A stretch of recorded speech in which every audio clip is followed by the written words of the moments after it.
a ball suspended by a thread swings in a vertical plane so that its magnitude of acceleration in the extreme position and the lowest positions are equal. तो आपके सामने यहां पे दो चीज है. सबसे पहले तो आपको कह रहा है कि भैया एक आपको पेंडुलम सिस्टम है और वो वर्टिकल प्लेन में स्विंग कर रहा है, इस प्रकार से ऑसिलेट कर रहा होगा टू एंड फ्रो. कहता है कि दो पोजीशन के ऊपर हमें विचार करना है. सबसे पहला पोजीशन है एक्सट्रीम पोजीशन. मान लीजिए angle theta is the maximum angular position, this is the extreme, और ये आपको हो गया है जब वो वर्टिकल हो जाता है. तो एक्सट्रीम पोजीशन पे क्या होगा? एक्सट्रीम पोजीशन पे जनाब इसका ओमेगा यानी कि इसकी स्पीड जीरो होगी, रेस्ट पे है एक्सट्रीम पोजीशन पे. और सर यहाँ पे क्या होगा? इसके पास एक अच्छी खासी वेलोसिटी होगी. आप ओमेगा को हटा के यहाँ पे चाहो तो ये कह सकते हो कि ये अभी रेस्ट पे है और यहाँ पे बॉब के पास एक वेलोसिटी होगी. बढ़िया है सर. अगर तुम ध्यान से देखो कि भैया एक्सट्रीम पोजीशन पे ये जो आपको बॉब है उस पे जो एक्सेलरेशन है वो टेंजेंशियल डायरेक्शन में ही है. सर्कुलर मोशन में एक्सेलरेशन दो प्रकार के होते हैं, एक होता है टेंजेंशियल एक्सेलरेशन और एक होता है रेडियल एक्सेलरेशन, जिसको हम सेंट्रीपिटल एक्सेलरेशन कहते हैं. एक्सट्रीम पोजीशन पे क्योंकि पार्टिकल का स्पीड जीरो है तो भैया कोई भी v स्क्वायर बाई आर तो है ही नहीं, कोई भी सेंट्रीपिटल एक्सेलरेशन नहीं है. जो भी है सिर्फ और सिर्फ टेंजेंशियल एक्सेलरेशन है. और जब वो धागा वर्टिकल हो चुका है तो बॉब के पास एक वेलोसिटी होगी, जिस वेलोसिटी के कारण इसके पास इस समय एक रेडियल एक्सेलरेशन है, right, which is nothing but your v square by r. अगर हमने r यहां पे धागे के लेंथ को पकड़ लिया है. ध्यान से मेरी बात को समझना, ध्यान से मेरी बात को समझना. अच्छा, तो सर यहां पे इस पर्टिकुलर सिचुएशन में हमारे पास यहां पे g साइन थीटा नहीं है, राइट, क्योंकि जब ये आपको धागा वर्टिकल हुआ है थीटा आपका जीरो हो चुका है.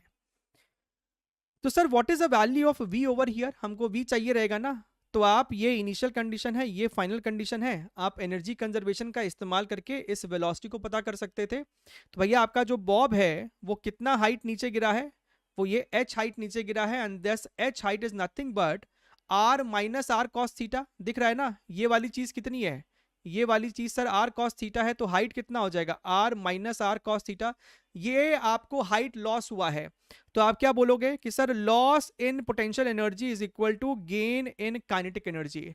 तो आपको यहीं से दिख रहा है कि आपका जो v स्क्वायर है that is equal to 2gh और h की वैल्यू है r into 1 minus your cos of theta. ठीक बात है सर. हमको चाहिए v स्क्वायर बाई आर, तो इस r को लेफ्ट साइड ले जाओ तो sir v square by r is equal to 2g 1 minus of cos theta. ठीक है, यहां तक एकदम क्लियर है? यहां तक एकदम क्लियर है? बहुत से बच्चों ने ऑलरेडी सही जवाब देना शुरू भी किया है, बट स्टिल देखते हैं कुछ बच्चे अभी भी गलत जवाब दे रहे हैं. यही आपको है जनाब आपका रेडियल एक्सेलरेशन. हमसे कहता है कि ये वाला एक्सेलरेशन और ये वाला एक्सेलरेशन मैग्नीट्यूड में सेम है. ये दोनों एक्सेलरेशन आपको सर मैग्नीट्यूड में सेम है. ठीक है, आ रही है क्या आवाज? क्लियर है एकदम? लैग आ रहा है क्या? क्या लैग है कि ठीक है? एक बारी बताना. लैग सिस्टम को तो चेक किया था मैंने शुरू करने से पहले, अभी लेकिन ठीक होना चाहिए. अभी लैग चला गया है क्या? एक बारी जरूर से बताना आप लोग, क्या लैग है कि लैग चला गया है? क्विकली क्विकली, क्या अभी सब कुछ ठीक है? अभी ठीक है, फाइन है सर, बढ़िया. तो सर ये दोनों एक्सेलरेशन मेरा सेम है, यानी कि सर जो मेरा g साइन थीटा है वो मेरे 2g bracket 1 minus cos theta के बराबर है. तो यहां से सर ग्रेविटी से ग्रेविटी मर गया है, this is equal to sine theta. Sine theta को आप क्या लिख सकते थे? 2 sine theta by 2 cos theta by 2 is equal to 2 multiplied by 1 minus cos theta को तुम क्या लिख सकते थे?